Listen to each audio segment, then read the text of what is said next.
سيدنا محمد وعلى آله وأصحابه أجمعين. اللهم صل على سيدنا محمد وعلى آل سيدنا محمد كما صليت على إبراهيم وعلى آل إبراهيم في العالمين إنك حميد مجيد. أعوذ بالله من الشيطان الرجيم. بسم الله الرحمن الرحيم. الف لام میم. غلبت الروم في أدنى الأرض وهم من بعد غلبهم سيغلبون في بضع سنين.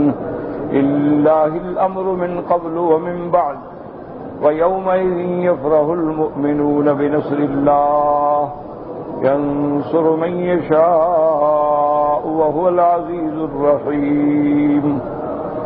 وعد الله لا يخلف الله وعده ولكن أكثر الناس لا يعلمون ظاهرا من الحياة الدنيا وهم عن الآخرة هم غافلون. قال المؤلف والمفسر رحمه الله تعالى ودام النفع بعلومه وعلومكم في الدارين آمين إلى أن قال ولا تكلم على كلمات هذه الآيات الكريمة فقوله تعالى الف لام میم غلبت الروم. قد تقدم الكلام على الحروف المقطعة في أوائل السور في أول سورة البقرة. وأما الروم فهم من سلالة العيس بن إسحاق بن إبراهيم وهم أبناء بني إسرائيل ويقال لهم بنو الأصفر وكانوا على دين اليونان. واليونان من سلالة يافس بن نوح أبناء من لترك وكانوا يعبدون الكواكب السيارة السبعة ويقال لها المتحيرة ويصلون إلى القطب الشمالي وهم الذين أسسوا دمشق وبنوا معبدها وفيه محاريب إلى جهة الشمال. فكان الروم على دينهم إلى بعد مبعث المسيح بنحو من 300 سنة. وكان من ملك منهم الشام ملك منهم مع الجزيرة يقال له كيثر. اب مفسر رحمت اللہ علیہ فرماتے ہیں کہ ہم ان آیات مبارکہ کی تفسیر میں ارشاد فرما رہے ہیں. فرماتے ہیں کہ جہاں تک حروف مقطعات کا تعلق ہے الف لام میم کا، تو یہ آپ الحمدللہ پہلے پڑھ چکے ہیں، سورۃ البقرہ میں بھی اور بھی صورتوں میں پڑھ چکے ہیں. اور راجح قول یہی ہے کہ اللہ اعلم بمرادہ، کہ ان حروف کے معانی جو ہیں وہ اللہ تبارک و تعالی جانتے ہیں. باقی کہتے ہیں کہ روم جو ہیں اصل میں یہ اولاد ہیں عیس ابن اسحاق ابن ابراہیم، یعنی حضرت ابراہیم کے بیٹے تھے حضرت اسحاق. حضرت اسحاق کا بیٹے ہیں عیس اور یہ عیس کی اولاد ہیں. تو اس اعتبار سے یعنی یہ ہو گئے بنو بنی اسرائیل، تو ان کے یہ اولاد ہوئے. ان کو بنو الاصفر بھی کہا جاتا ہے، یعنی ان کو جو رومی لوگ ہیں ان کو بنو الاصفر بھی کہا جاتا تھا. وَكَانُوا عَلَى دِينِ الْيُونَان، پہلے یہ یونان کے دین پر تھے. اور یونانی قوم جو ہے وہ ہے من سلالت یافس ابن نوح، وہ یافس ابن نوح کی اولاد میں ہیں اور وہ ترک کے ابناء ہیں. اور ان کا مذہب یہ تھا کہ وَكَانُوا يَعْبُدُونَ الْكَوَاكِبَ، وہ ستاروں کی پوجا کرتے تھے. وہ 7 ستارے جو ہیں، کیونکہ ستارے مختلف ہوتے ہیں، بعض مفرد ہوتے ہیں، بعض ستارے بھی 7 ستارے مثلا 7 سیارات، اور بعض ستارے جو ہیں ان کی رفتار سیدھی ہوتی ہے، بعض سیارات جو ہیں ان کی رفتار الٹی ہوتی ہے، اور بعض سیارات جو ہیں ان کو کہتے ہیں متحیرہ. متحیرہ مانا کبھی آگے جاتے ہیں کبھی پیچھے جاتے ہیں. وَيُقَالُ لَهَا الْمُتَحَيِّرَةُ. اب مفسر نے بیان فرما دیا کہ انہی 7 سیارات جن کی یہ عبادت کرتے تھے یہ سبع سیار متحیرہ کر وَيُصَلُّونَ إِلَى الْقُطُبِ الشِّمَالِ، اور قطب شمالی کی طرف رخ کر کے نمازیں پڑھتے ہیں، اور یہی لوگ ہیں جنہوں نے دمشق کی بنیاد رکھی۔ وَهُمُ الَّذِينَ أَسَّسُوا دمشق، انہوں نے دمشق کی بنیاد رکھی، وَبَنَوْا مَعْبَدَهَا، وہاں اپنے عبادت خانے تعمیر کیے، وَفِيهِ مَحَارِيبُ، اور ان عبادت خانوں میں جو محراب ہیں ان کا رخ جو ہے وہ شمال کی طرف ہے، کیونکہ یہ قطب شمالی کی طرف نماز پڑھتے تھے۔ وَقَانَ الرُّومُ عَلَىٰ دِينِهِمْ، اور روم جو ہیں یہ بھی انہی کے دین پہ رہے، حتیٰ کہ مسیح علیہ السلام کے آنے کے بعد پھر ان میں ایک بادشاہ تھا جس کو کہتے تھے کیسر، کان اول من دخل فی دین النصارى من ملوک الروم قسطنطین، وہ کہتی ہے کہ جزائر جزیرے کا نام کیسر تھا، کان اول من دخل، اور دین نصارہ میں بادشاہان روم میں سے قسطنطین ابن قسطس و امہ مریم الہلالیۃ الغندقانیہ من ارض حران، ایک بادشاہ تھا جس کا نام تھا قسطنطین ابن قسطس، اس کی ماں جو تھی اس کا نام تھا مریم حیلانیہ الغندقانیہ، یہ حران علاقے سے رہنے والے، کانت قد تنصرت قبلہ، وہ اس سے پہلے دین نصارہ قبول کر چکی تھی، بدعتہ الی دینہا، اس نے ان کو بھی دین نصارہ کی دعوت دی، وقان قبل ذلك فیلسوفا فتابعہا، اور وہ جو قسطنطین تھا اس سے پہلے بہت بڑا فلسفی تھا، لیکن جب اس کو اس عورت نے دعوت دی دین نصارہ کی تو اس نے بھی قبول کر لیا۔ یقال تقیۃ، بعض علماء کہتی ہیں کہ نہیں وہ نصرانی تو نہیں بنا تھا لیکن تقیہ کر گیا، کہ ظاہراً نصرانی بن گیا لیکن اندر وہ اپنے اسی فلسفے پہ قائم رہا۔ واجتمعت به النصارى وتناظروا في زمانه مع عبد الله بن أريوس واختلفوا اختلافا كثيرا منتشرا لا ينضبط إلى أنه اتفق من جماعتهم 318 اسقفا۔ اب کہتا ہے کہ نصارہ بھی اکٹھے ہوئے، ان کے آپس میں بڑے مناظرے بھی ہوئے، اور اس زمانے میں ایک شخص تھا عبداللہ ابن اریوس، اور پھر ان میں بڑے اختلافات بھی ہوئے اور وہ اختلافات کی وجہ سے منتشر ہوئے، لیکن ان میں سے 318 اسقف جو تھے وہ ایک بات پہ اکٹھے ہو گئے۔ فَوَضَعُوا لِقُسْطُنطِينَ الْعَقِيدَةَ، انہوں نے عقیدے کی کتاب لکھ کے قسطنطین بادشاہ کو دی، وَهِيَ الَّتِي يُسَمُّونَهَا الْأَمَانَةَ الْكَبِيرَةَ، اسی کو وہ اپنی اصطلاح میں امانت کبیرہ کہتے ہیں۔ وَإِنَّمَا هِيَ الْخِيَانَةُ الْحَقِيرَةُ، حالانکہ یہ خیانت۔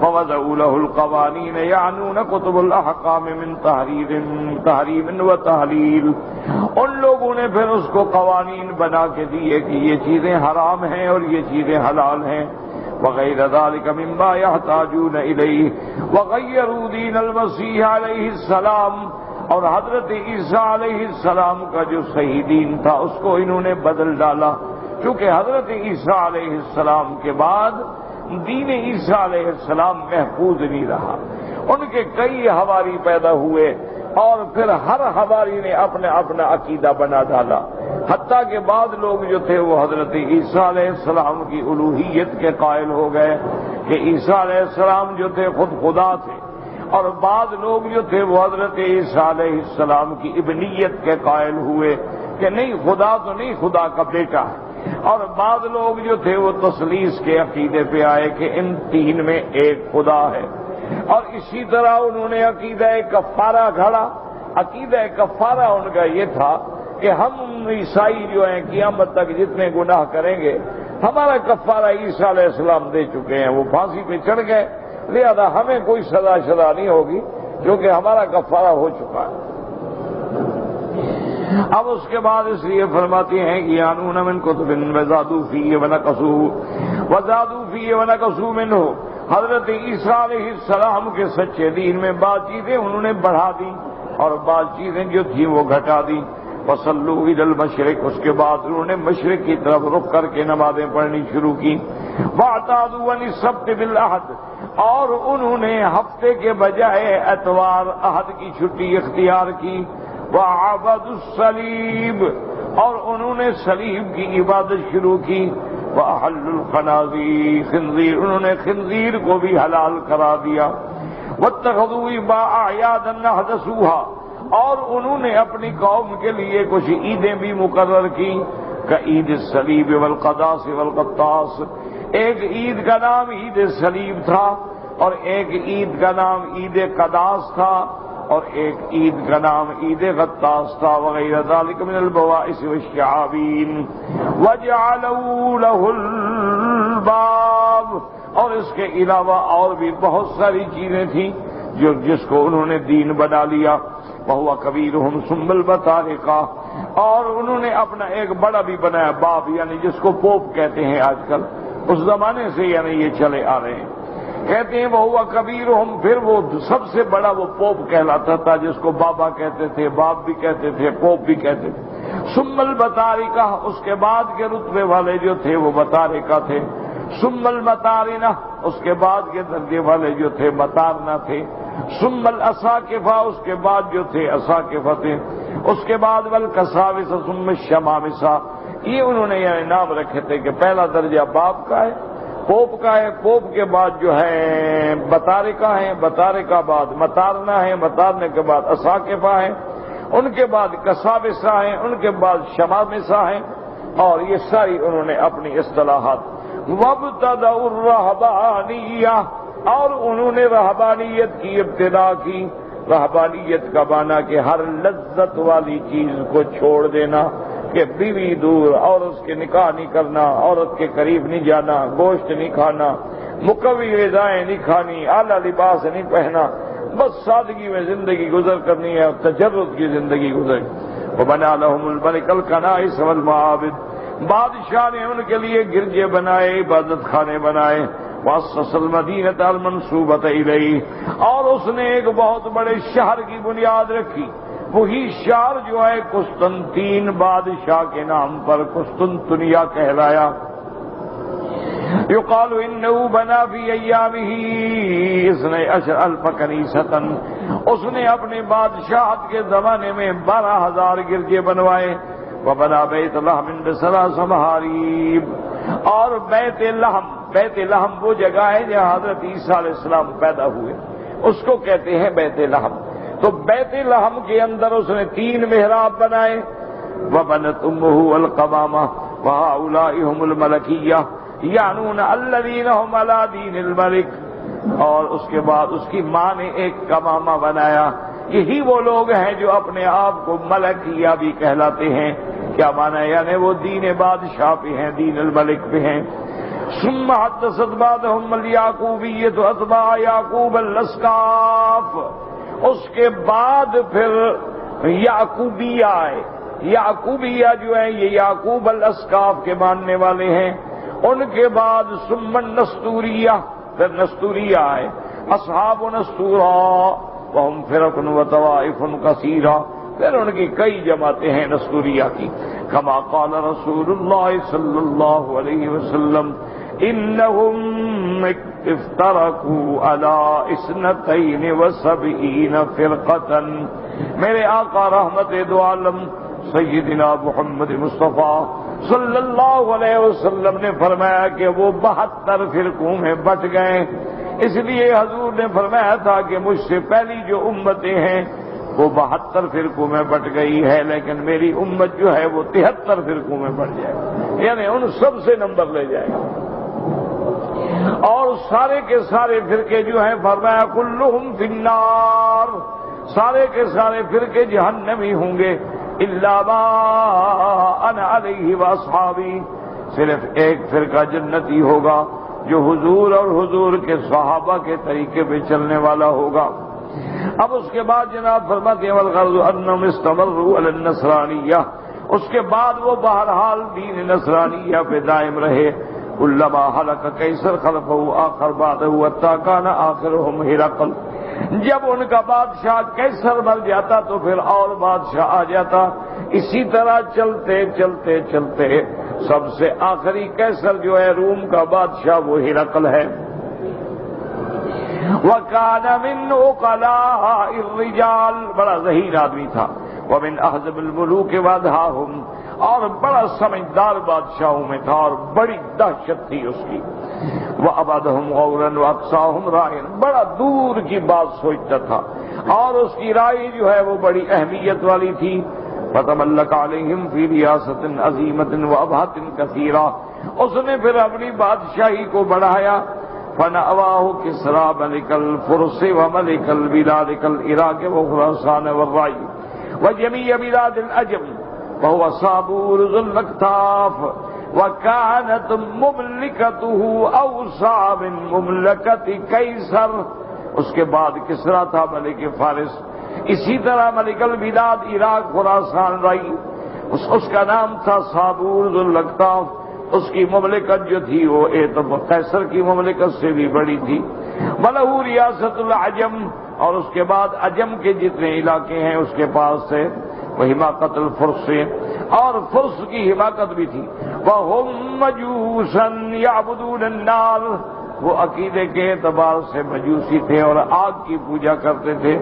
وَتَقَدَّمَ عَنْ إِكْرَمَةَ أَنَّهُ قَالَ بَعَثَ إِلَيْهِ نَوَّابَهُ وَجَيْشَهُ فَقَاتَلُوهُ، والمشهور أن كسرى غزاه بنفسه في بلاده فقهره وكسره وقصره، بعض کہتی ہیں کہ کسرا نے اپنے بندے بھیجے اور وہ غالب آئے، بعض کہتے ہیں کہ نہیں، کسرا نے خود آ کے جنگ کی اور کیسر کو شکست دی، حتیٰ لم يبق معه سوى مدینہ قسطنطنیہ، حتیٰ کہ اس کے بعد صرف ایک شہر بچ گیا قسطنطنیہ، فحاصره بها مدة طويلة حتى ضاقت عليه، وكانت النصارى تعظمه تعظيما زائدا، ولم يقدر كسرى على فتح البلد ولا أمكنه ذلك لحصانتها لأن نصفها من ناحية البر۔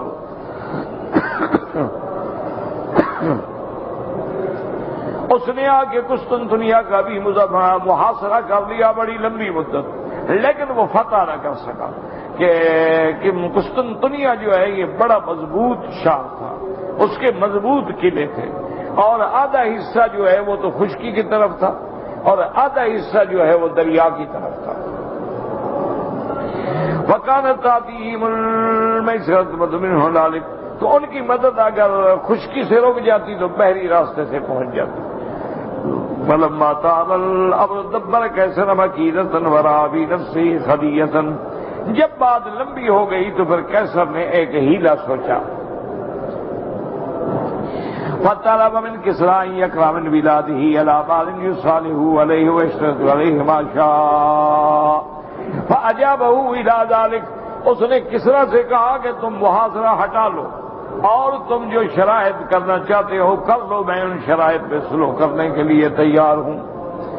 وَطَلَبَ مِنْهُ أَمْوَالًا عَظِيمَةً لَا يَقْدِرُ عَلَيْهَا أَحَدٌ مِّن مُلُوكِ الدُّنْيَا مِنْ ذَهَبٍ وَجَوَاهِرَ وَأَكْمَشٍ وَجِوَارٍ وَخَضَّابٍ وَأَصْنَافٍ كَثِيرَةٍ، اس نے کسریٰ نے بڑے مال کا مطالبہ کیا، یعنی اتنا مال مانگا کہ کوئی بادشاہ دینے کی طاقت بھی نہیں رکھتا ہو۔ اس نے سونے بھی مانگا، موتی مانگے، کپڑے مانگے، غلام مانگے، باندیاں مانگی اور بڑی چیزیں مانگی۔ فَتَابَهُ كَيْسَرُ وَأَوْهَمَهُ أَنَّ عِندَهُ جَمِيعَ مَا طَلَبَ، لیکن کیسر نے کہا کہ دیا مجھے قبول ہے، میں تم نے جو کچھ مانگا ہے میں ساری چیزیں تمہیں دینے کے لیے تیار ہوں۔ وَاسْتَقَلَّ عَقْلَهُ لَمَا طَلَبَ مِنْهُ مَا طَلَبَ وَلَوْ اجْتَمَعَ هُوَ وَإِيَّاهُ الْعَجْزُ قُدْرَتُهُ عَنْ جَمِيعِ شَوَى، کہتے ہیں کہ اصل بات یہ ہے کہ بس وہ پھر کسریٰ کا عقل جو ہے وہ کام نہ کر سکا۔ کیا کہتا ہے؟ اچھا، کسریٰ جو ہے اس کا عقل جو تھا وہ کام نہ کر سکا کہ جو کچھ میں نے مانگا ہے یہ تو سارے بادشاہ بھی اکٹھے ہو جائے نہیں دے سکتے، پھر یہ اکیلا مجھے کہاں سے دے دے گا، لیکن بس لالچ آ گئی۔ اب اس کے بعد کہتے ہیں بھلا ہوئی تاما سالہ کے سائیں مکّنہ من الخروج الى بلاد الشام واقع اقالی مملکتہ لیصابی تحصیل ذلك من ذخائرہ وحواصلہ ودفائنہ فاطلق سراحہ، اور اس نے بادشاہ کسریٰ سے کہا کہ دیکھو میں تمہاری ساری شرطیں ماننے کے لیے تیار ہوں، لیکن تم مجھے راستہ دو باہر جانے کا، تاکہ میں اپنے ملک کے اپنے مختلف شہروں میں جا کے یہ ساری چیزیں اکٹھی کروں گا، تمہارے لیے ایک جگہ تو نہیں پڑی ہوئی ہیں۔ اس نے کہا ٹھیک ہے. فلما عزم قیصر علی الخروج من مدینۃ قسطنطینیۃ جمع اہل ملته وقال انی خارج فی امر قد ابرمته بجند قد اینته من جیشی فإن رجعت إليكم قبل الحول فأنا ملككم وإن لم أرجع إليكم قبلها فأنتم بالخيار. اس نے پھر اپنے لوگوں کو بلایا اور اس نے کہا کہ دیکھو میں اس بہانے سے باہر نکل رہا ہوں اور اگر میں 1 سال کے اندر اندر واپس آ جاؤں اور حملہ کر کے پھر اپنا ملک حاصل کر لوں تو پھر تو ٹھیک ہے میں ہی تمہارا بادشاہ ہوں, اور اگر 1 سال کے اندر میں واپس نہ آ سکوں پھر تمہاری مرضی جس کو چاہو بادشاہ بنا دو. چاہو تو میری بیعت کو برقرار رکھنا, چاہو تو تم جس کو بھی بادشاہ بنانا چاہو, مجھے اعتراض نہیں ہوگا, لیکن میں 1 سال کے اندر اندر کوشش کروں گا کہ واپس لوٹوں اور اپنا ملک واپس لوں. ان شئتم استمررتم علی بیتی, اگر تم چاہو تو میری بیعت پہ قائم رہو. وَإِن شِئْتُمْ وَلِّيتُمْ عَلَيْكُمْ غَيْرِي فَاجَبْ أَنَّكَ مَلِكَنَا مَا دُمْتَ حَيًّا وَلَوْ غِبْتَ عَشْرَةَ أَعْوَامٍ. لیکن ان لوگوں نے کہا کہ تم جب تک زندہ ہو ہمارے بادشاہ ہو, 1 سال نہیں چاہے 10 سال تک بھی تم غائب ہو جاؤ لیکن بادشاہ رہو گے. فَلَمَّا خَرَجَ مِنَ الْقُسْطُنطِينِيَّةِ خَرَجَ جَرِيدًا فِي جَيْشٍ مُتَوَسِّطٍ هَذَا وَكِسْرَى مُخَيَّمٌ عَلَى الْقُسْطُنطِينِيَّةِ يَنْتَظِرُهُ لِيَرْجِعَ فركب قيصر من فوره وسار مسلما حتى انتهى إلى بلاد فارس فعاث في بلادهم قتلا لرجالها ومن بها من المقاتلة أولا فأولا ولم يزل يقتل حتى انتهى إلى المدائن وهي كرسي مملكة كسرى. اب قیصر نے یہ کیا کہ اپنا لشکر لے کے نکل گیا اور لشکر لے کے اتنا دور چلا گیا کہ کسرا کے بالکل ملک کے آخری بارڈر پہ پہنچ گیا. وہاں سے اس نے پھر اس کے شہروں پہ حملے شروع کر دیے اور ان کو قتل کرنا شروع کر دیا حتیٰ کہ بلاد فارس پہ پہنچ. فعاص فی بلادہم قتلا لرجالہا, ان کے مردوں کو قتل کر دیا. وَلَمْ يَزَلْ يَقْتُلُ حَتَّى انْتَهَى إِلَى الْمَدَائِنِ, حتیٰ کہ وہ مدائن تک پہنچا. اس زمانے میں مدائن جو ہے یہ دارالخلافہ تھا کسرا کا. وَهِيَ كُرْسِيُّ مُمْلِكَةُ كِسْرَى وَقَتْلَ مَنْ بِهَا وَأَخَذَ جَمِيعَ حَوَاسِهَهُ وَأَمْوَالَهُ وَنِسَاءَهُ وَحَرِيمَهُ وَلَقَ رَأْسَ مُلْكِهِ وَرَكَبَهُ عَلَى حِمَارٍ. اس نے وہاں سے آگے تمام مال حاصل کیا اور ان کی عورتوں کو گرفتار کیا اور کسرا بادشاہ کے جو شاہی خادمات تھے, شاہی بیویاں تھیں, ان کو بھی گرفتار کیا اور کسرا بادشاہ کے بیٹے کے سر پہ اس طرح پھروا کے گدھے پہ سوار کیا. وَبَعَثَ مَعَهُ مِنَ الْأَصْحَابِ مِنْ قَوْمِهِ فِي غَايَةِ الْهَوَانِ وَالذِّلَّةِ, اور اس کی قوم کے کچھ سردار جو ہیں کسرا بادشاہ کے بیٹے کے ساتھ بھیجے بڑی ذلیل حالت میں. وَكَتَبَ إِلَىٰ كِسْرَى يَقُولُ هَٰذَا مَا طَلَبْتَ فَخُذْهُ, اور اس کے بعد کسرا کو اس نے لکھا کہ جو کچھ تم نے مطالبہ کیا تھا نا وہ تمہیں بھجوا رہا ہوں, یہ لے لو. فَلَمَّا بَلَغَ ذَٰلِكَ كِسْرَىٰ أَخَذَهُ مِنَ الْغَمِّ مَا لَا يُحْصِيهِ إِلَّا اللَّهُ تَعَالَىٰ. اب جب کسرا کو خبر پہنچی کہ میرے تو سارے شہر فتح کر لیے اس نے اور میری ہی دولت لوٹ گیا اور میرے خاندان کو بھی اس نے لوٹ لیا ہے اور میری اولاد کو ایسا ذلیل کر کے بھیجا ہے, تو اس کو بہت بڑا غم ہو. وَاشْتَدَّ حَنْكَهُ عَلَى الْبَلَدِ فَجَدَّ فِيهِ سَارِيًا بِكُلِّ مُمْكِنٍ, اس نے محاصرہ اور تنگ کر دیا کہ میں بدلہ لوں قسطنطنیہ والوں سے. فَلَمْ يَقْدِرْ عَلَى ذَلِكَ فَلَمَّا أَجَدَ رَكَبَ لِيَأْخُذَ عَلَيْهِ الطَّرِيقَ مِنْ مَغَازَةِ جَيْهُونَ الَّتِي لَا سَبِيلَ لِقَيْصَرَ إِلَى الْقُسْطِنطِينِيَّةِ إِلَّا مِنْهَا. فَلَمَّا عَلِمَ قَيْصَرُ بِذَلِكَ احْتَالَ بِحِيلَةٍ عَظِيمَةٍ لَمْ يَسْبَقْ إِلَيْهَا.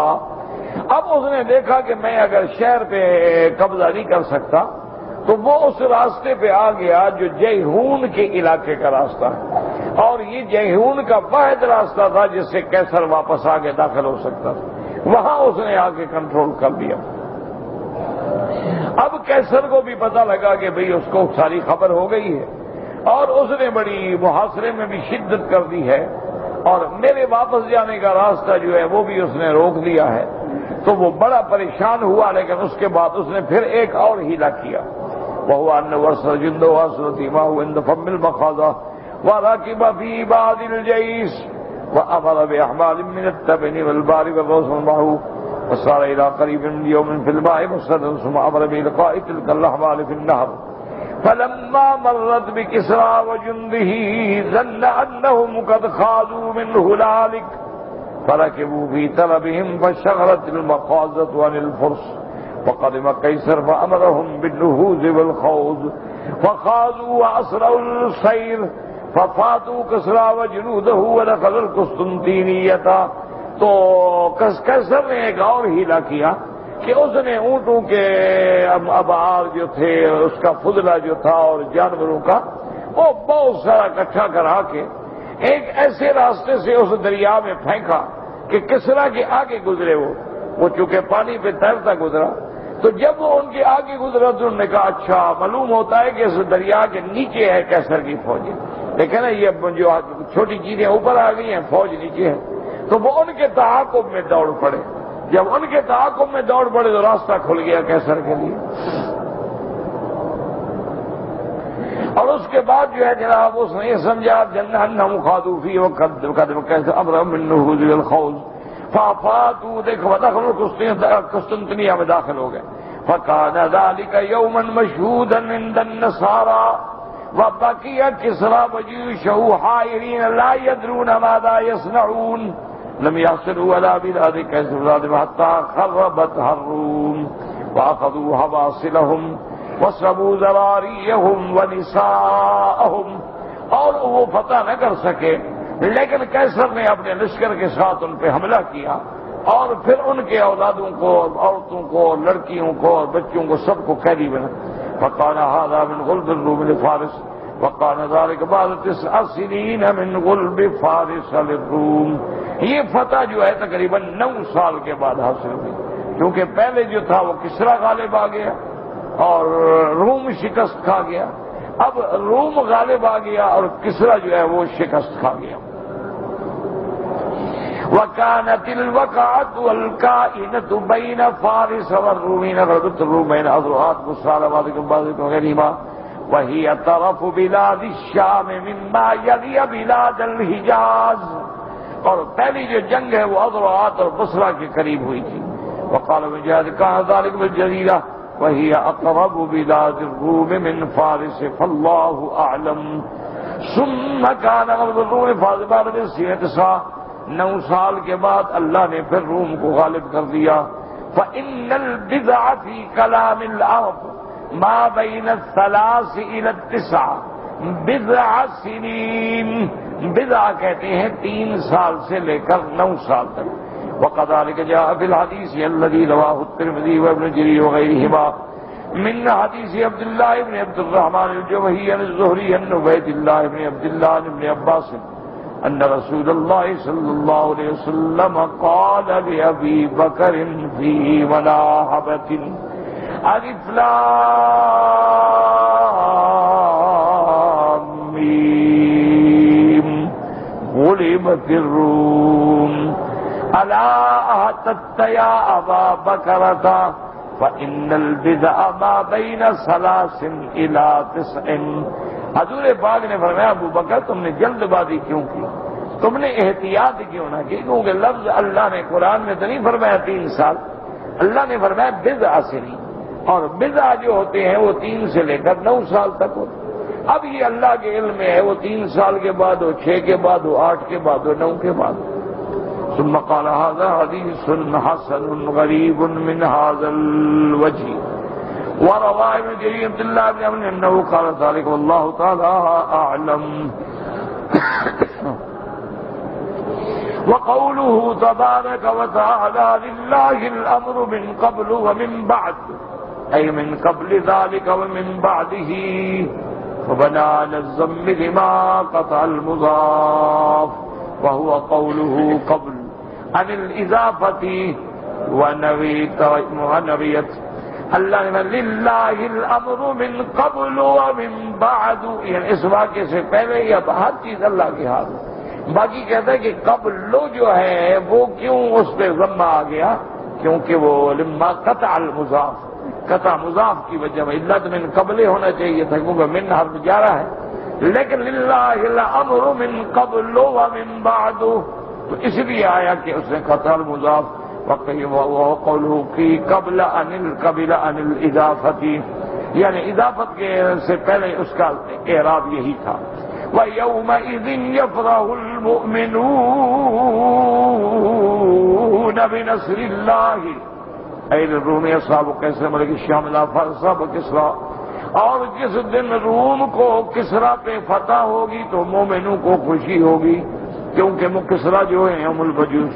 وقالت نصرة الروم لا فارس يوم وقعت بدر في قول طائفة كثيرة من العلماء كابن عباس والثوري والسدي وغيرهم، اور رومیوں کو بھی فتح جو ہے اس دن ملی جس دن قصہ بدر تھا، جس دن بدر کا واقعہ پیش آیا۔ اللہ کی شان ہے، یعنی مسلمانوں کے لیے گویا دو فتح ہو گئے، ایک بدر کی خوشی اور ایک روم کے جیتنے کی خوشی جو تھی وہ اکٹھی ہو گئی۔ اسی قول کو لیا حضرت ابن عباس نے، حضرت ثوری، حضرت سدی نے۔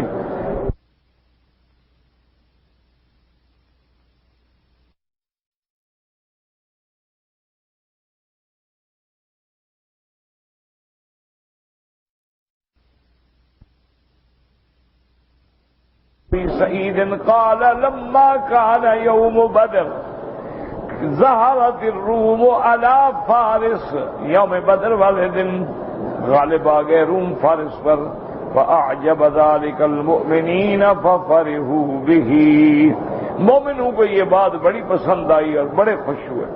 وأنزل الله تبارك وتعالى ويومئذ يفرح المؤمنون بنصر الله ينصر من يشاء والعزيز الرحيم۔ وقال الآخر بل كان نصر الروم على فارس عام الحدیبیہ، اور بعض کہتے ہیں کہ نہیں، وہ غلبہ کا دن جو ہے حدیبیہ والی سال، قاله اکرم الزہری وقتادہ وغیر واحد، ووجہ بعضهم هذا القول بأن قیصر كان قد نذر لئن أظفره الله بكسرى ليمشين من همس إلى إيليا وهو بيت المقدس شكرا لله تعالى ففعل، فلما بلغ بيت المقدس لم يخرج منه حتى وافاه كتاب رسول الله۔ اب یہ ہے کہ کیسر نے منت مانی تھی کہ اگر اللہ نے مجھے فارس پہ غالب کر دیا تو میں ہمس سے لے کر ایلیا بیت المقدس تک پیدل جاؤں گا۔ تو اللہ نے جب اس کو فتح دے دی تو اس نے اپنی منت پوری کی اور پیدل گیا بیت المقدس۔ ابھی وہ بیت المقدس میں پہنچا تھا کہ سرکار دو عالم کا خط مبارک بھی پہنچ گیا۔ حضور صلی اللہ علیہ وسلم نے جو خط لکھا تھا، آپ نے جو بادشاہوں کو خط لکھا اس میں ہرقل کو بھی خط لکھا تھا، تو وہ بھی وہاں اس کو پہنچا۔ الذی بعثہ مع دحیہ ابن خلیفہ، حضور کے صحابی ہیں حضرت دحیہ رضی اللہ تعالی عنہ، اور یہ اتنے خوبصورت تھے ماشاءاللہ، اتنا اللہ نے ان کو جمال دیا تھا کہ جبریل علیہ السلام بھی حضرت دحیہ کی شکل میں اترا کرتے تھے، بڑے خوبصورت صحابی۔ تو وہ خط لے کے پہنچے، فآتاہ دحیۃ العظیم بصرا فدفعوا عظیم بصرا الی قیصر، دحیہ نے آ کے جو بصرا کا بڑا سردار تھا اس کو دیا، اس نے وہ خط جو ہے قیصر کو پہنچایا۔ فلما وصل الیہ سأل من بالشام من عرب الحجاز، اب جب حضور کا خط مبارک پہنچا تو اس نے کہا پتہ کرو میرے شہر میں، میرے علاقے میں کوئی لوگ آئے ہوئے ہیں مکہ کے، کوئی حجاز کے لوگ، کوئی وفد تجارت کے لیے آیا ہو۔ فأحضر له ابو سفیان بن صخر بن حرب الاموی فی جماعت من کبار قریش، تو اس وقت قریش کا قافلہ گیا ہوا تھا، تو ان کا سردار جو ہے اس وقت ابو سفیان صخر بن حرب الاموی تھا، تو اس کو لے کے آئے اور وہ قانون بغزہ وجیء بهم الیہ وجلسوا بین یدیہ، اس کو لے آئے بادشاہ کے پاس، وہ وفد کو لے کے پہنچا، بادشاہ نے ان کو بٹھایا، اور اس کے بعد ہرقل نے پوچھا ایکم اقرب نسبا بهذا الرجل الذي يزعم انه نبی، اور نے کہا تم میں سے کون ہے جو اس کے خاندان کے قریب ہو جس نے نبوت کا دعویٰ کیا ہے مکہ مکرمہ میں؟ فقال ابو سفیان انا، ابو سفیان کہتے ہیں میں کھڑا ہو گیا، میں نے کہا میں ان کا رشتہ دار ہوں، میں قریبی ہوں۔ فقال لاصحابه واجلسهم خلفه انی سائل عن هذا الرجل فان كذب فكذبوه۔ انہوں نے کہا کہ باقی تم سب ابو سفیان کے پیچھے بیٹھ جاؤ، ابو سفیان تم آگے آ جاؤ۔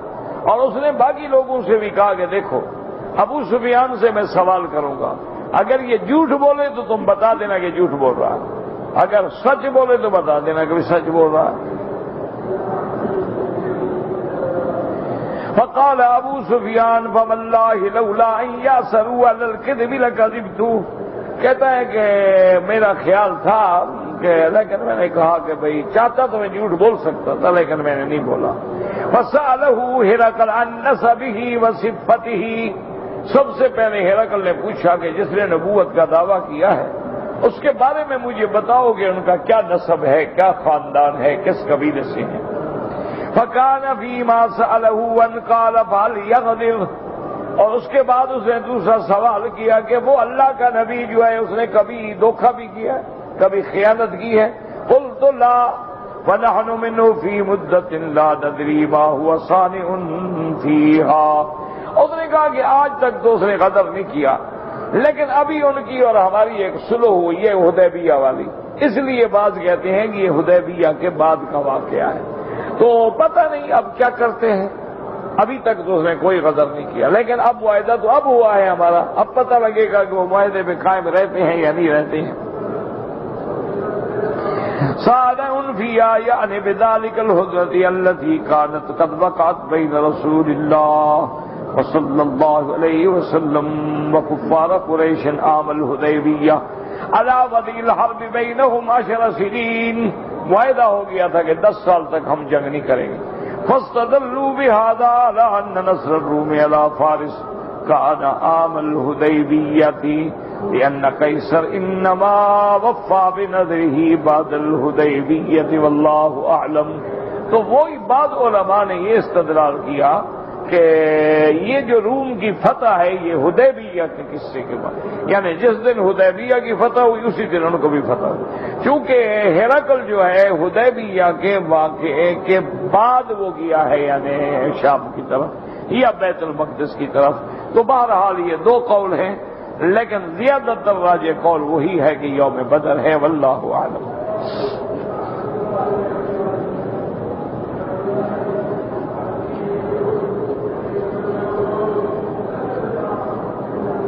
کہتے جی کہ اگر کوئی آدمی مر جائے، میرا بھائی اصول اسلام کا یہ ہے کہ کوئی آدمی مر جائے چاہے کتنا بڑا رشتہ کیوں نہ ہو، باپ ہے، بیٹا ہے، بھائی ہے، کچھ، شریعت نے 3 دن سوگ کی اجازت دی ہے کہ 3 دن تک اس کی تعزیت ہوگی، اور سوگ کا معنی یہ نہیں ہوتا کہ کپڑے سیاہ پہنے یا چہرے پہ تھپڑ ماریں، مٹی ڈالیں، کپڑے پھاڑ ڈالیں اور عورتوں کو اکٹھا کر کے روئیں اور فریادیں کریں، یہ تو سب چیزیں کفار کی رسمیں ہیں، اسلام کا تعلق نہیں۔ 3 دن تک سوگ ہوتا ہے کہ بھی ہر آدمی آتا ہے، تعزیت کرتا ہے، دعا کرتا ہے کہ اللہ تبارک و تعالیٰ اس کو مغفرت فرمائے اور تم لوگوں کو اجر عظیم عطا فرمائے۔ صرف ایک رشتہ ہے جو بیوی ہے، اگر خامد فوت ہو جائے تو عدت وفات جو ہے متوفیہ عنہا زوجہا 4 مہینے 10 دن، کہ وہ 4 مہینے 10 دن تک سوگ کی حالت میں رہے گی، 4 مہینے 10 دن گزارے گی ہر حال،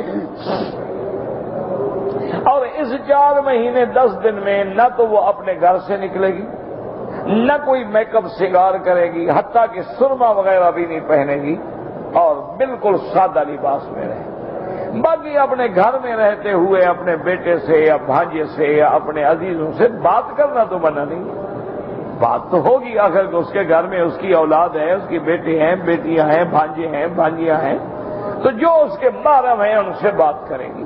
غیر محرم سے تو شرعاً ویسے بھی بات منع ہے کہ جائے کہ عدت میں کی جائے. تو 4 مہینے 10 دن گزارنے کے بعد وہ عدت سے فارغ ہوگی. اس کے بعد پھر وہ اپنے رشتے کے لیے یعنی خطبے کے لیے تیار ہو سکتی ہے، کسی دوسری جگہ شادی کرنا چاہے یا کوئی اس کو پیغام دے. ورنہ عدت کے دوران میں اس کو پیغام دینا بھی منع ہے اور اشارات و کنایات کرنا بھی منع ہے. کہتے ہیں کہ جی آج کل جو رواج ہے کہ اپنا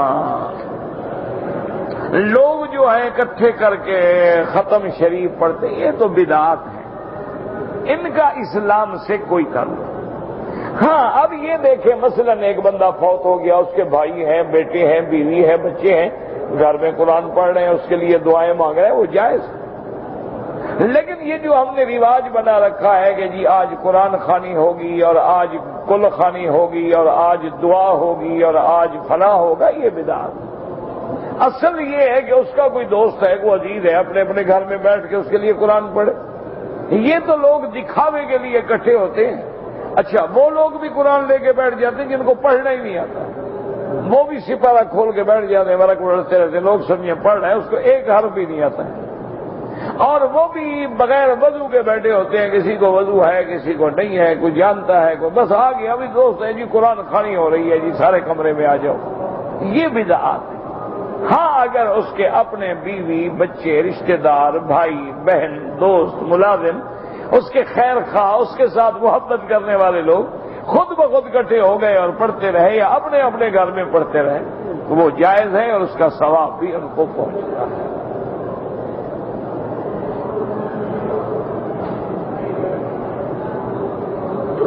یزید کے بارے میں سوال ہے کہ وہ ایمان لایا تھا کہ نہیں. عجیب بے وقوف وہ تابعی ہے تم کہتے ہو ایمان لایا تھا. عجیب جاہل آدمی ہے وہ بے وقوف آدمی. حضرت معاویہ صحابی ہے کہ نہیں؟ تو جس نے صحابی کی زیارت کی ہو وہ کیا ہوا؟ وہ تو تابعی ہوا، وہ تو تابعی کے مرتبے پہ. باقی انسان ہے، بڑے بڑے لوگوں سے غلطیاں ہوتی ہیں، بڑے بڑے لوگوں سے خطائیں ہوتی ہیں. اب دیکھیں محمد ابن ابی بکر جیسا آدمی جو حضرت ابو بکر کا بیٹا ہے. حضرت ابو بکر جو ہے افضل الامت بعد رسول اللہ، یعنی حضور کی امت میں حضور کے بعد سب سے افضل ابو بکر. اس کا بیٹا ہے اور حضرت عثمان کی داڑھی پکڑ کے قتل میں آ رہا ہے. تو یہ باتیں ہو جاتی ہیں. حضرت حسان جو ہے یہ سرکار دو عالم کا سب سے بڑا مداح ہے. یعنی حضرت حسان حضور کے شاعر ہیں اور حضور کی شان میں انہوں نے ایسی ایسی نعتیں اور قصیدے اور مدح کیے کہ آج تک مائی کا لال بھی مقابلہ نہیں کر سکتا. اور یہ وہ شان والا حضور کا نعت خوان ہے کہ جب حضور کی نعت پڑھتے تھے حضور دعا مانگتے تھے اللہ جبریل کے ذریعے اس کے دل میں مضمون ڈال اللہم ایدہ بروح القدس. ایک دفعہ قریش نے حضور کی مذمت کی تو حضرت حسان نے کہا کہ یا رسول اللہ قریش نے بڑی زیادتی کی ہے، آپ مجھے اجازت دیں میں ان کو جواب دوں. حضور نے فرمایا حسان کیا جواب دو گے تم؟ بھئی تم قریش کی مذمت کرو گے تو میں بھی تو قریشی ہوں نا. اگر تم قبیلہ قریش کی مذمت کرو گے تو میں بھی تو قریشی ہوں. انہوں نے کہا یا رسول اللہ مجھے اجازت تو دیں، میں تو آپ کو ایسے نکال لوں گا جیسے بال کو نکالا جاتا ہے آٹے سے. آپ کی شان میں تو میں دکھوں گا، آپ کے خلاف کیسے ہو سکتی ہے؟ یعنی اتنا بڑا آدمی ہے حضرت حسان. بی بی عائشہ پہ جب تہمت لگی یہ بھی شریک ہو گیا. یہ بھی تہمت لگانے والوں کے ساتھ. اور 80 کوڑے کا جب فیصلہ ہوا اس پہ بھی حد قذف جاری ہوئی کہ جھوٹی تہمت کیوں لگائی. اچھا اس کے بعد اس نے پھر سیدہ عائشہ کی شان میں قصیدہ لکھا اور قصیدہ لکھ کے بھجوایا بی بی عائشہ. تو بی بی عائشہ نے فرمایا کہ اب میری تعریفیں کرنے کا کیا فائدہ ہے، تم میرے تہمت لگانے والوں میں شریک تھے، اب قصیدے لکھ رہے ہو۔ تو ایک دن ایک وفد آیا عورتوں کا، انہوں نے کہا بی بی خدا کے لیے حسان کو معاف کر دو، اللہ کے نبی کا وہ شاعر ہے، حضور کا مدح خواہ ہے، غلطی ہے، انسان ہے، ہو گئی۔ بی بی نے فرمایا اللہ نے اس کو سزا تو دے دی ہے، وہ اندھا ہو گیا ہے، اور کیا سزا ملے، لکڑی پکڑ کے ٹھوکریں تو کھا رہا ہے، میں نے معاف کیا اس کو، میرے نبی کا وہ مدح خان ہے، نعت خان ہے، میں نے غصہ ختم کر دیا، لیکن اللہ نے اس کو سزا دے دی ہے، وہ اندھا ہو گیا ہے، پہلے بھی اس پہ حد قذف جاری ہو چکی۔ تو یہ باتیں نہ کیا کریں، یہ لوگ آپس میں رشتہ دار تھے، یزید معاویہ کا بیٹا ہے اور معاویہ ابو سفیان کا بیٹا ہے، یاد رکھو۔ حضرت حسین جو ہیں حضرت علی کے بیٹے ہیں اور علی ابی طالب کا بیٹا ہے، اور ابی طالب کون ہے؟ عبد المطلب کا بیٹا ابو سفیان کون ہے؟ یہ تو رشتہ دار ہے، ان کی تو قرابت ہے، رشتہ داری ہے۔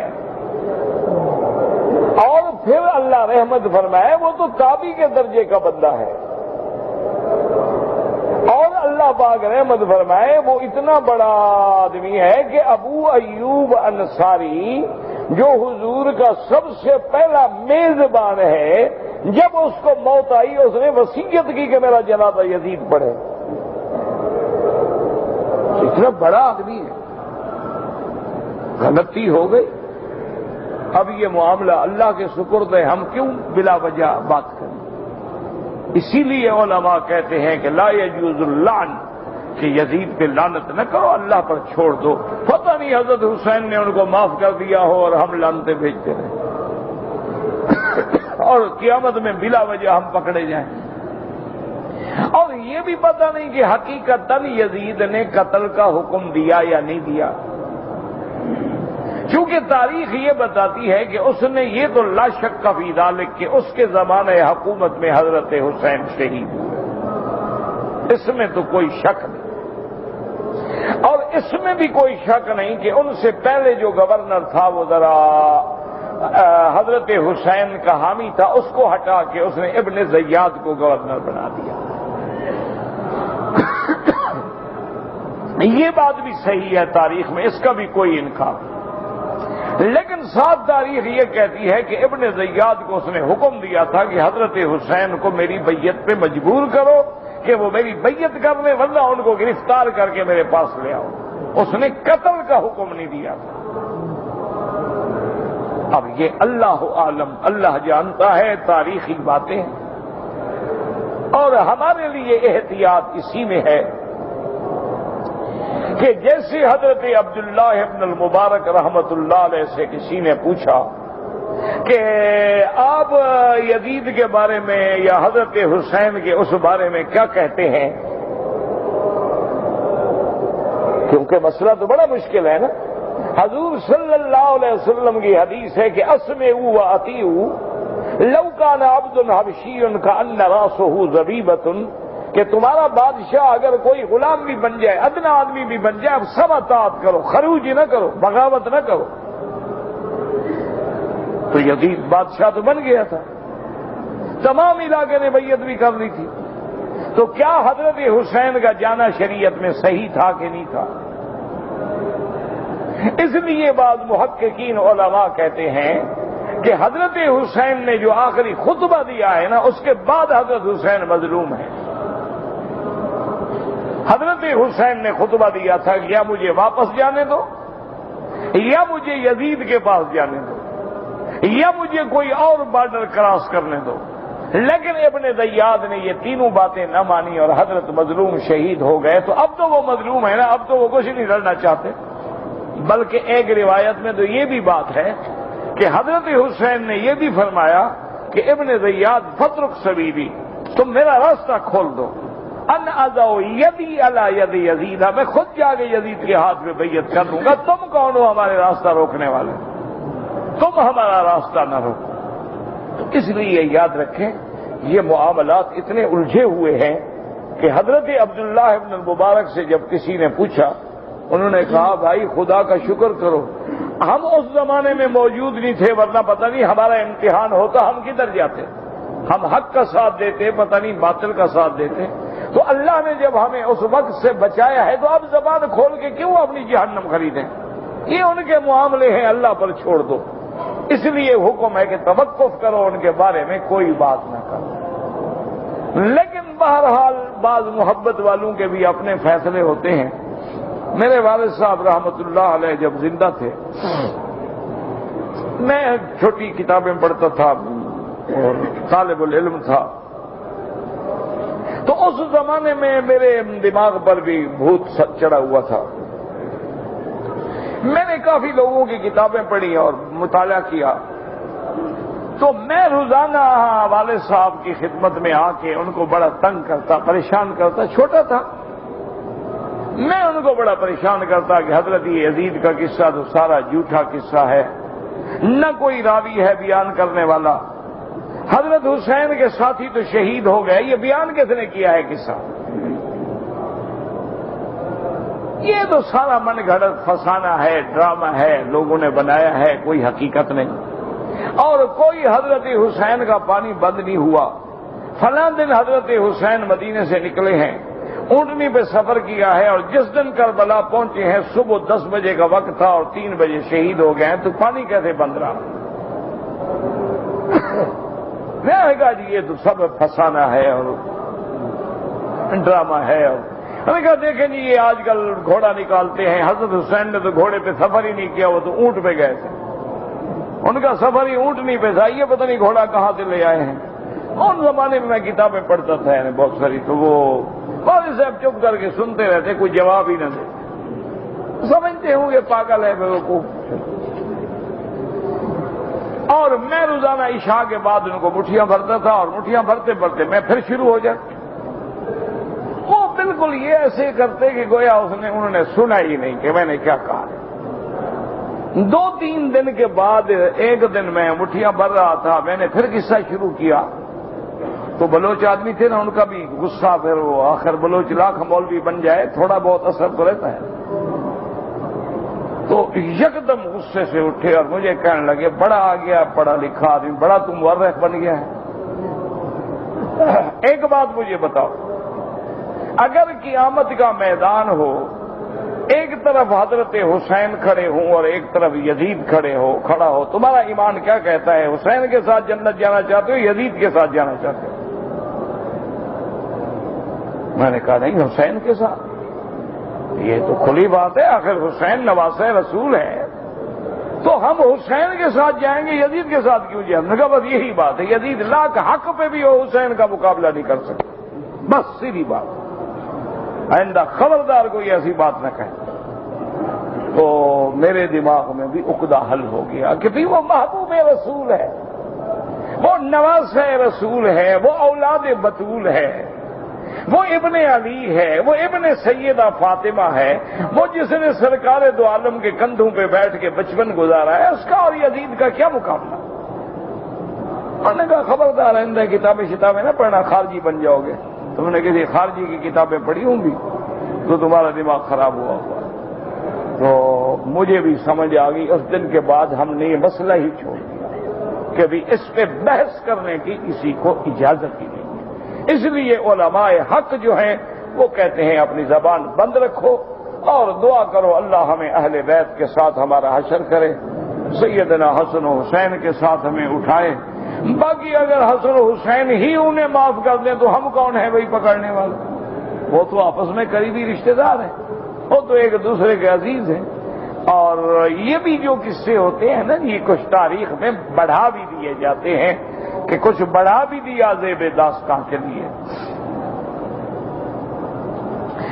علیہ السلام کے بارے میں متوفی کا اور رافع کا یاد رکھیں، متوفی کا معنی وفات بھی ہے، اور چونکہ بعض لوگ ان کے خدائی کے قائل تھے تو اس لیے اللہ نے وفات کا ذکر مقدم کیا ہے کہ تم اس کو خدا کہتے ہو، میں تو اس کو موت دوں گا، خدا پہ بھی موت آتی ہے۔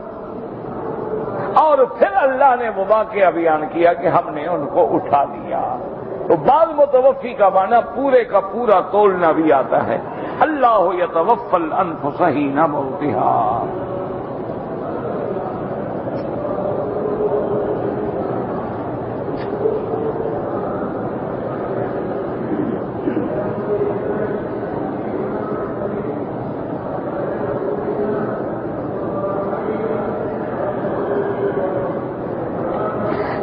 جی کہ ہم عرفات کے دن مغرب سے پہلے تیار ہو کر گاڑی میں بیٹھ گئے، لیکن راستہ بند تھا۔ عشاء کے بعد 9 بجے ٹریفک کھولی گئی، فجر تک ہم مزدلفہ کے حدود میں نہیں پہنچے، حتیٰ کہ ہم نے نمازیں بھی باہر پڑھی اور کنکریاں بھی باہر سے لیں، اور ہم نے 11 بجے جا کے جمرۃ العقبہ کو رمی۔ آپ پہ کوئی جرمانہ نہیں ہے، آپ کے ذمہ تھا کہ آپ تیار ہو کے مزدلفہ کے لیے نکل پڑے، آگے اللہ نہ پہنچائے تو ہم کیا کریں؟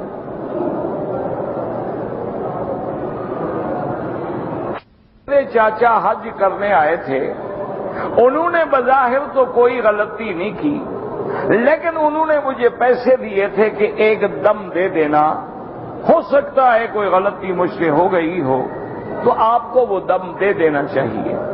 وہ دم تو نہیں ہوگا، یوں سمجھا جائے گا ان کی طرف سے صدقہ ہے کہ اگر کوئی غلطی ہو گئی تو اللہ معاف کرے، اور وہ اب آپ بحرہ میں نہیں دے سکتے، حدود حرم میں مکہ میں آ کے دیں گے، حدود حرم میں آ کے یہاں ذبح کریں اور یہاں غریبوں کو کھلا دیں۔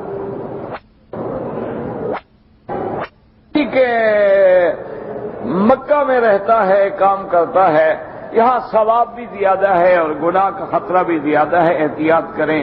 جب عورتوں پہ نظر پڑتی ہے تو میرے دل میں گندے گندے خیال پیدا ہوتے ہیں، تو اس وقت پڑھا کریں لا حول ولا قوت الا باللہ العلی العظیم۔ ہر نماز کے بعد 7 دفعہ پڑھا کرو لا حول ولا قوت الا باللہ العلی العظیم۔ اور جب عورت سامنے آئے تو سوچ لیا کرو، چھوٹی ہے تو میری بیٹی ہے، برابر ہے تو میری بہن ہے، عمر میں زیادہ ہے تو میری ماں ہے۔ جب یہ تصور کرو گے اور آنکھیں جھکا لو گے تو انشاءاللہ گناہوں سے بچ جاؤ گے۔ اور دوسرا یہ بھی سوچا کرو یہ اللہ کے گھر میں آئے ہیں، اللہ کے مہمان ہیں۔ بندہ اپنی بے عزتی تو برداشت کر لیتا ہے، مہمان کی توہین نہیں برداشت کرتا۔ جب تم اللہ کے مہمانوں کو گندی نظر سے دیکھو گے تو پھر ایک دن پکڑ تو آئے گی میرا بھائی۔ اور ویسے یہ قاعدہ ہے جو لوگوں کی بیٹیوں کو دیکھتا ہے ان کی بیٹیوں کو بھی لوگ دیکھتے ہیں۔ اس لیے ایک قول ہے کہ جو آدمی کسی غیر عورت سے زنا کرتا ہے وہ تیار رہے کہ اس کے خاندان میں بھی زنا ہوگا۔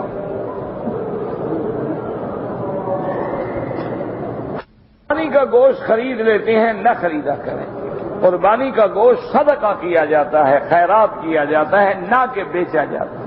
جو بیچتے ہیں وہ بھی مجرم ہیں، اور جو جانتے ہیں کہ یہ بیچ رہا ہے وہ کیوں خرید رہے ہیں؟ جب خریدار نہیں ہوں گے تو وہ بے ایمان کیا بیچے گا؟